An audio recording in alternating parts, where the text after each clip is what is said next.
A podcast? Did your radio show get canceled?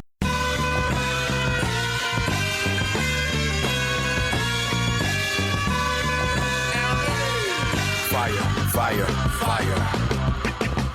Low down and filthy, but the discipline is on point. Schooled myself, made my own dojo. A cold flow with the whole dose of soul. Maintain composure, even in theory. An anomaly, properties undiscernible to mere peasants. Use weapons that level. This week on the $1 Million Plan, I take the easy route and welcome a guest who's already a millionaire, and I'm going to try to take credit for it. Her name is Aurora, and she joins us now on the $1 Million Plan. Hello, Aurora. Hi, Pete. Nice name choice. I assume you chose that and not someone from my staff chose Aurora. I did. It's always been a name that if I had a little girl, I would have named her, so I figured I would use it. It is also the name of a sedan made by Oldsmobile in the early 90s. They went out of production, but I assume that's not the inspiration for wanting to name a daughter Aurora. Not so much, no. All right. So you're on the show. I'm excited about this. Tell us about yourself. You're 38 years old and you're already a millionaire. How'd that happen? So my husband and I have really been saving since we graduated college. He got a little bit of a head start. His parents started saving when he started working when he was in high school in a Roth IRA. And then sort of as soon as we graduated, we started saving in 401ks, and that's sort of how this has accumulated. So can I make an assumption? What I know about your life is what you've told me, and that's it at this point. Right. Can I make an assumption that maybe early retirement is as a goal of yours? It would. I mean, we would love that if that was possible. Yes. And what does that mean to you? I mean, 67 is standard. Age 67 is standard retirement. For you, are you thinking 50? Are you thinking 45? Like, what are we thinking? Well, 45 sounds awesome, but that's like 5 years from now. It feels like so probably more. Closer to 60, I would guess. Oh, to 60, actually. Okay. Yeah, I would think so. So that's 22 years from now, and you're putting quite a bit away for retirement right now. You're putting away as much as $4,500 a month. How are you able to do that? So, I mean, that includes our employer match. Sure. So I think that's probably why it includes so much, because we both have really good matches. I mean, his is 10% and mine is 7%. Wow. So that helps us a lot because we both put in the max amount you can save each year. Are you in competitive career fields? Because when you have that good of matches, it makes me think you're in an industry where your employer wants to retain talent, such as you and your husband. Well, no, I think we're both a nonprofit, so I think that they like to kind of make that up, the fact that they're not being paying the most competitive rates in sort of salary matches in terms of the 401ks. Sure. And so you've got over $50,000 in savings right now. You make over $10,000 take home a month. What do you view your short and mid-term priorities to be right now? Well, so that's sort of my problem is that we have spent a lot of time focusing on retirement and sort of ignored the mid-range. Besides buying a house, and we have an emergency cushion, but we haven't really saved to do upgrades on our house or, just things that, you do. I mean, we take a vacation every year, but that's really about it. So I guess we were I was thinking, are we saving too much for retirement? Should we be kind of looking more to the mid-range or should we be paying down our mortgage? Like we've ignored that mid-range. Sure. We've only focused on long-term. Do you have any children? I have one. He's 7. Okay. And as far as we know, there will be one, or is there the possibility in the future that we add to that? Just one? Just the one. All right. Just the one. Is he loud? I have an 8-year-old and a 5-year-old, and they're very loud. How's your 7-year-old? He is very loud. Oh, my gosh, they're so loud. What are they doing? Yes. Yeah, and we live in a neighborhood of very loud boys, and they're all very loud. My son, we're not a big gun family, but my son can make a gun out of anything. He'll eat a grilled cheese sandwich, take 2 bites, and it's a weapon. Does your son do that? Yes, as do all of his friends. So it's a lot of weapons. A lot of sandwich Sticks. violence. Sticks, cake, Sticks. Legos, all guns. Anything, So at the current pace of what you're doing, saving $4,500 a month, you have $1.1 million saved for retirement now. 22 years from now, when you're age 60, you would have roughly $9.6 million which would give you a monthly retirement income of $22,000 a month, which will feel like $13,000 a month. So needless to say, given the fact that you are living on $10,000 a month right now, less than $10,000 a month, retirement's fine. Like, it's done. And you could either retire a little bit earlier or back off the retirement savings a little bit. Okay. From what you've said, it seems like you feel that way. Yeah, I mean, it makes me nervous, because it just seems so far away and you don't know what's going to happen. That's true. I mean, we'll start trying to poke some holes in this situation here in a bit, but even things like tax reform, the idea that the benefits of contributing to a 401k could dwindle over the next several years if tax reform goes the wrong way. From a debt perspective, do you have any debts? Tell me about your mortgage. So we have a 15-year mortgage with 12 years left. The payment is about $3,600. Okay. And then what area of the country are you in? We are on the East Coast, right outside of D.C. Okay. So, it's funny, based on where you live in the country, you hear $3,600 a month house payment, and you're, whoa! But in certain areas of the country, I'm guessing you live in a nice yet somewhat modest house. Is that true? That's true. That's very true, yes. How many square feet is it? Not that we're going to turn this into a real estate show, but how many square feet is that? I think maybe 3,400 if you include the basement. Okay. And then how old is the home? 30 years. All right. And you got 12 years left. Is this your original mortgage, or did you refi? We refied. When the rates dropped really low, we refied. Okay. And you've got $23,000 in a car loan, too. Yeah. Are you paying just regular payments on that? Or are you, trying to get... Just paying regular payments on that. We just got it last year, so... Before that, we were driving something that was it didn't have debt on it, but it had almost 200,000 miles. So your financial life seems, I want to say easy, but that seems condescending to say easy, because you're working hard at it. Maybe you're just making it look easy, but it isn't easy.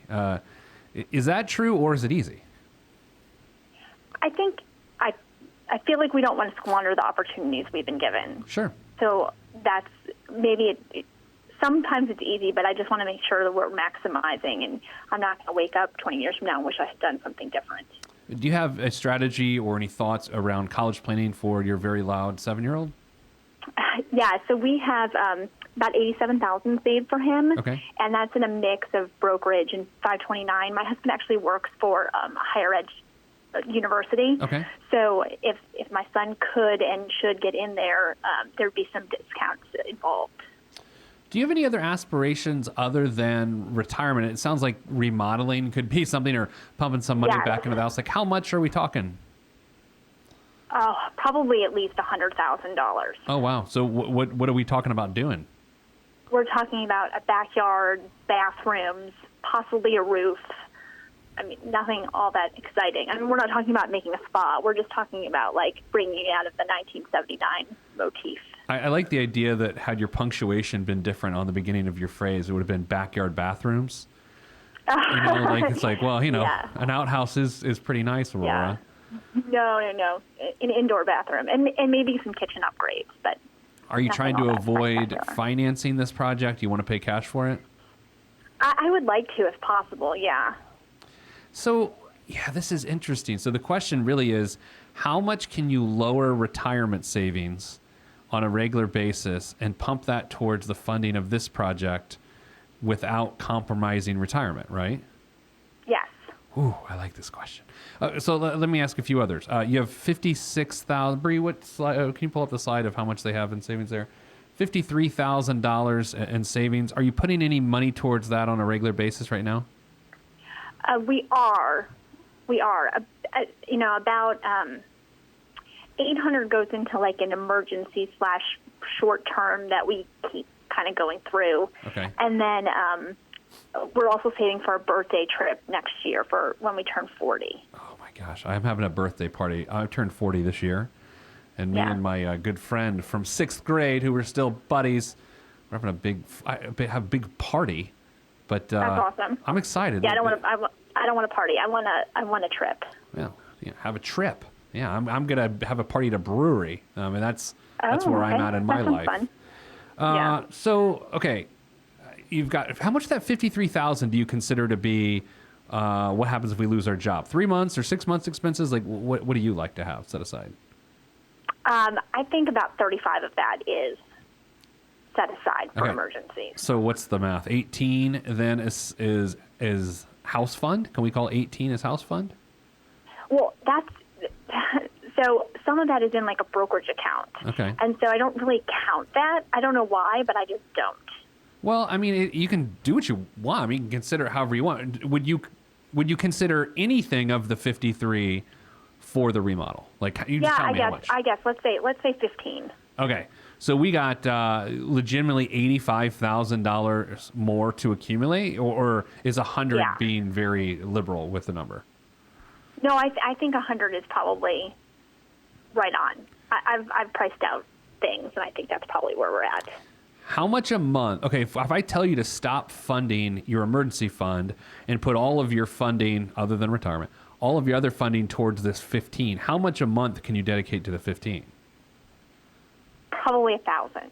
Okay, so I'll do the math for you. That's $12,000 a year. Aurora, that's the sort of quality math you get here on this program. Yeah. Yeah, that's impressive. I know. You seem speechless. So that takes you to $27,000 after 1 year. To me, and I don't want to put words in your mouth, clipping along at $12,000 a year seems like we're not going to get there in the amount of time you want to get there. That is true. Yeah. Realistically, what's the longest you can go without having the remodel done?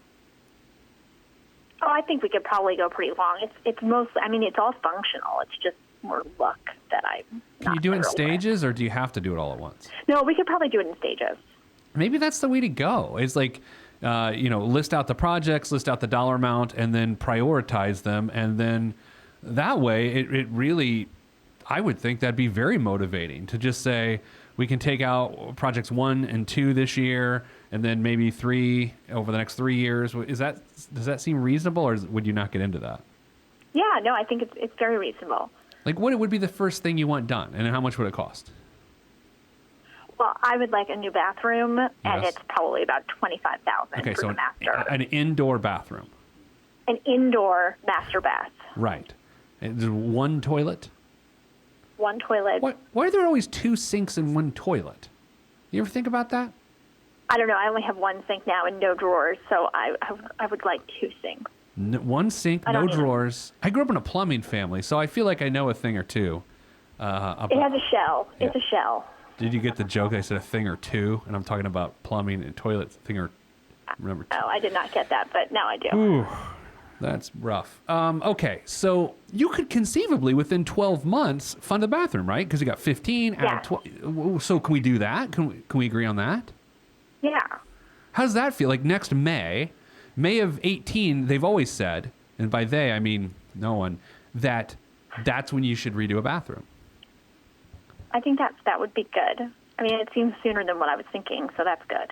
Do you see? That's the fun part about doing this priority list, especially in light of what your husband's opinions are on this. Is one of you more opinionated than the other when it comes to home repair? Who is it?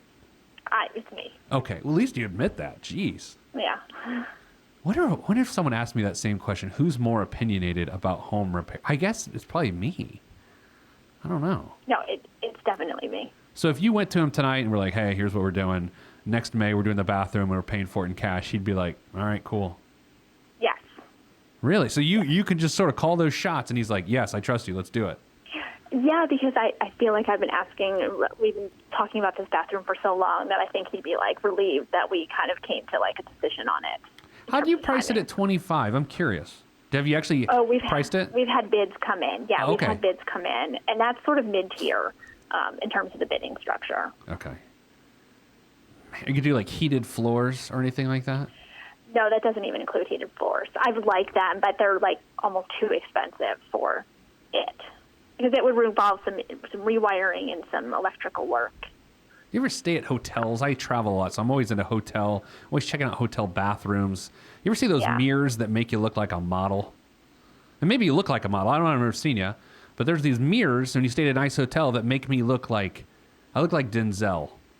Anytime. Yeah, I I'm don't in a know if I've bathroom ever seen one of those mirrors. No, I have. That doesn't include. That's not included in this. Okay. It's just it's like literally a walk-in shower and some new things. Okay. Let me just tell you, well, those mirrors are great, but they're also very I misrepresented. will have to look into them. I will definitely look into them. I think they're called Denzel mirrors, maybe. I don't know. But I'll tell you, or model mirrors. Sure. But the problem is this. It's like, okay, I'm alone in my hotel room. I'm going to go speak to a big group of people. And as of this moment, I'm very, very attractive. I walk out the door of the hotel room, and Aurora, that whole phenomenon, it leaves. It's no longer present. Well, then maybe I don't want them to be disappointed. That's true. You know what? Now, nix the mirrors. No Denzel mirrors in here. Okay, so this is interesting. Because what would be next on the list after the bathroom? Like, what would be the next priority? There's another bathroom, and then there's a front walk that needs to get done. I must say, and I will say this because primarily it's my show, what we're discussing and how we're discussing it is why you are a millionaire, right? It's because you don't just say, well, hell, we're a millionaire. Let's do it now. Like, that's not how a real millionaire thinks. That's how people think a millionaire thinks, but a millionaire actually plans things and thinks through them and breathes and takes their time. That describes sort of you and your husband in a nutshell, right? Yes. In fact, I don't think anybody even knows that we have like $1 million. Like, I don't think anybody would ever peg us that way. Yeah, that's interesting. Okay, let's do this fun little game. What do you think your friends think you're cheap? Oh, yeah, okay. Definitely. They mock you for being cheap?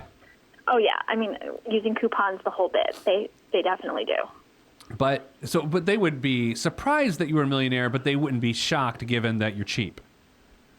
Right. How long have you been married? 15 years this year. See, that's the other thing here, is you've been doing it together the entire time. Like, you've been through thick and thin as adults your entire adult life. My wife and I are the exact same way, is that we didn't have a chance to be stupid on our own. We had to be stupid together. That's true. How are your families like growing up? Like, same sort of understated wealth, or help us understand that? My husband's family is. Mine was solidly middle class. Okay. Yeah, that's interesting, right? Because, but they weren't like crazy in debt. Your family. No. So did your husband's sort of leadership of trying to build wealth, did it resonate with you because you were thinking, hey, I saw what it was to be middle class. We want to certainly change that?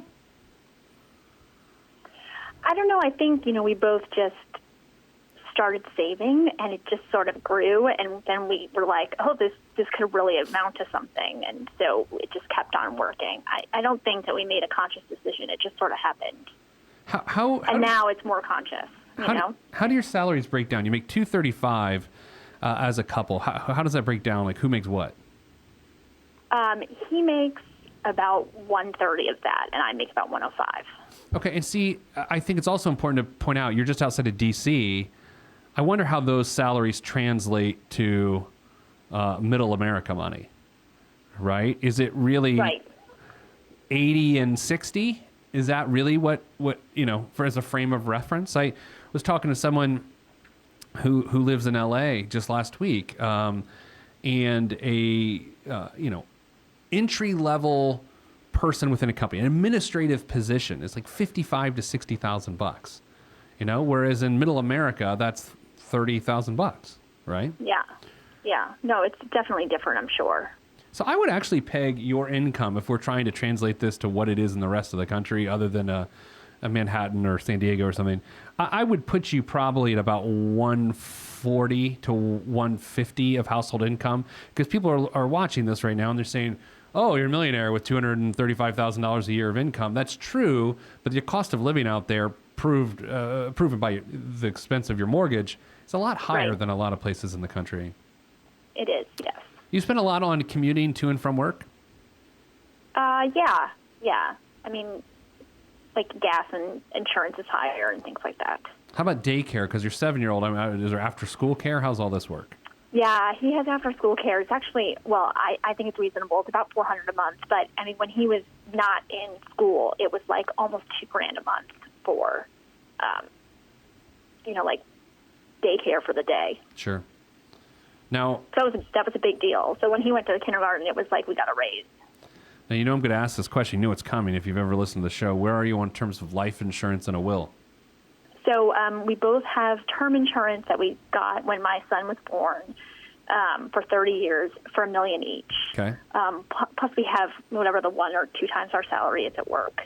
And then we have wills. Okay. Well, you know what? You've just earned the very rare 10 out of 10 on a financial wellness scale here on this show. I think you've only ever given one 10 out of 10 out. So now this is the second one, I think. Well, I'm very thrilled. Well, I don't know if you should be thrilled, but you've done a great job. Like, I think prioritizing the spend on your house, it's not in your sort of your habits and your behavior to spend those amounts of money. And so you've almost got to train yourself to say it's okay, knowing that your long-term goals are taken care of. And you do that by chunking it down into consumable bits every year or so, or every 2 years. And I think that's the way to do it. Okay. What other questions do you have? Anything else floating around?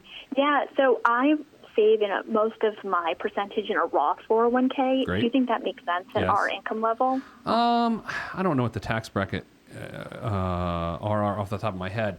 If you have to consider it this way, number one, by having Roths, you will be able to retire early prior to 60, conceivably, because you've already dealt with some of the taxes issues, and you can always take out what you've put in. If that flexibility of not being able to retire prior to 60 isn't important to you, then by all means you could do a traditional. I don't know. If it ain't broke, don't try to fix it. I think your situation is fine, and there's no reason I would change that unless you could conceivably take yourself below a tax bracket and it would matter right now. Do you typically get a tax refund or no? No. You pay? Yeah, I think it's fine. pretty much always. Yeah, I mean, that's the nature of a good financial life is you end up paying. It's something I hate to do, but I know it's a good thing, right? Okay. It's not poor tax planning. It's just Right. the nature of not having a lot of deductions. Yes. Even your mortgage, I mean, you don't have that many deductions because you're making giant principal payments as opposed to giant interest payments. Yeah, and our interest is only like 3%, so Yeah. it's not a lot. Why don't you do this? Why don't you start a blog and a podcast and a TV show and teach other people how to do this because you do it perfectly? Oh, I don't know about that, but Well, it's good to hear. you'll always have that feather in your cap. Yes, I guess so. Mark, well, keep us updated. I want to know I want pictures of the bathroom. Okay. Is that creepy The to in- ask someone to send pictures of their bathroom? The inside bathroom. Yes. Not the outhouse. I mean, if you have a 7-year-old boy, the outside bathroom is just a tree. Yeah, it is, or the Yeah. side of the house, but yes. Yeah. Unfortunately, Ted, my 5-year-old, has not started peeing outside yet, although I know that's a thing. It's coming if someone shows him. Once you sort of break that seal, so to speak, a 5 to 7-year-old boy will just pee outside all the time, and that is fact. That is true. science. That is true, yes. I didn't do well in science class. All right, Aurora, thank you so much. Appreciate you coming on the show, and congrats. 10 out of 10. Well, thank you. All right, thanks. No, my pleasure. All right, coming up next on the $1 Million Plan, another case of someone in this wonderful country of ours trying to get their $1 million or more to secure their financial life. So congrats to Aurora. That's fantastic. 10 out of 10. What score will you get? Go to PeteThePlanner.com/podcast and apply to be on the show. That's it for this week. See you next time. Peace. If you want to be on this podcast and have Pete fix your money life, then hit us up at PeteThePlanner.com/podcast. You heard me. PeteThePlanner.com/podcast. Log on. This is for information purposes only. It's not the Swiss financial planning device. Consult a financial advisor. Released from Everest, the fresh is fresh, and you can call me E.T. Word to John Tesh. Let me bless This harmonic presentation, it's amazing, so amazing. I'm the reason. Salutations, I bring you love, trying greetings from a faraway land. I am the sole controller. Put the remote down and let me take control. You're now a part of my zone, so enjoy yourself. Love trying can restore your health. I bring you greetings, salutations. How you doing? And is that how y'all say it? The tinkling of the keys is an homage to the little star. I sojourn over poetic descriptions of sound and travel to my other world. Out of this world, spaceship on my arm took me home, fueled by the ink and the megabytes and the hypertext transfer protocol, stronger than the Skynet and the Terminator. I push faders into warp speed, glide with ease, creating a breeze they call a black hole. Event horizon, no rear view concerns. This I adjourn, and beats I burn. This I adjourn, and beats I burn. Salutations, I bring you love, trying greetings from a faraway land. I am the sole controller. Put the remote down and let me take control. You're now a part of my zone, so enjoy yourself. Love trying can restore your health. I bring you greetings, salutations. How you doing? And is that how y'all say it?